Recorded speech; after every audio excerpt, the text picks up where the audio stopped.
রক্তের সম্পর্কর চেয়েও কি বড় হয়ে দাঁড়ালো পরকীয়া প্রেম? বড় ভাই বা ছোট ভাইয়ের স্ত্রী যেখানে বোনের মতো সম্মানের পাত্রী, সেখানে সে ভাইয়ের ঘর ভেঙেই তাকে বিয়ের পিঁড়িতে বসালেন এক যুবক। সম্পর্কের এমন টানাপোড়েন আর লোকলজ্জার তোয়াক্কা না করে এই ঘটনাটি এখন টক অব দ্য টাউন। চারিদিকে শুধু সিসি আর সমালোচনার ঝড়। ঘটনাটি যেন কোনো সিনেমার গল্পকেও হার মানায়। সোনার বাংলা হোটেলের মালিক শাহিন ইসলাম দীর্ঘদিন ধরেই তার আপন চাচাতো ভাই আলামিনের স্ত্রীর সঙ্গে প্রেমে মজেছিলেন। সেই প্রেম যখন পরিণয়ে রূপ নিল, তখনই জানাজানি হলো সব। ভাইয়ের সংসার চুরমার করে দিয়ে শিউলি নামের সেই নারীকে বিয়ে করে ঘরে তুলেছেন শাহিন। এমনকি মেয়েটির দাবি প্রায় 1 বছর ধরে তাদের এই গোপন প্রেম চলছিল। বিয়া তো করে নিয়ে আসি না, ভাসুরের সাথে সম্পর্ক করে বাড়ি ঢুকির জন্য আসছে। নিজের ভাসুর? নিজের ভাসুর। আপনার হাজবেন্ড? স্বামী। আপনার স্বামীর নাম কি? কতদিন থেকে শাহিনের সাথে সম্পর্ক আপনার? ভাসুর বসিন সম্পর্ক আমার। ভাসুর বসিন? নিজের? নিজের যারা তো ভাই আর চাচা তো ভাই।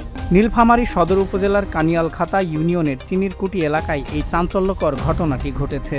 স্থানীয় সোনারাই হাজিপাড়া গ্রামের শেফাউল ইসলামের মেয়ে শিউলিকে বিয়ে করে শাহিন যখন এলাকায় আসেন, তখনই চারিদিকে উত্তেজনা ছড়িয়ে পড়ে। নিজ ভাইয়ের সাজানো সংসার এভাবে তছনছ হয়ে যাওয়ায় এলাকায় থমথমে পরিস্থিতি বিরাজ করছে।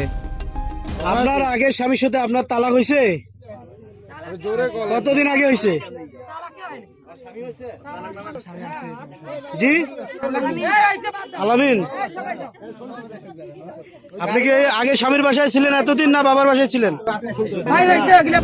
এই বিয়েতে গ্রামবাসী ক্ষোভে ফেটে পড়েছেন। জানা গেছে শাহিন ইসলাম আগে থেকে বিবাহিত এবং তার 3টি সন্তান রয়েছে।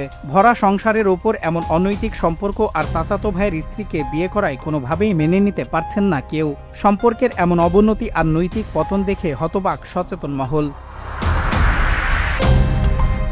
আধুনিকতার নামে পরকীয়া আজ সামাজিক ব্যাধিতে রূপ নিয়েছে। ভাইয়ের স্ত্রীকে নিজের করে পাওয়ার এই নেশায় ধ্বংস হয়ে গেল একটি সুন্দর সাজানো সংসার। ঘর ভেঙে যে সুখের খোঁজে শাহিন শিউলি নতুন জীবন শুরু করলেন, সমাজ তাদের কতটুকু ঠাঁই দেবে তা সময়ই বলে দেবে। তবে এই ঘটনাটি এখন কলঙ্কজনক অধ্যায় হয়ে থাকবে। সজল বিশ্বাস, বাংলা টিভি।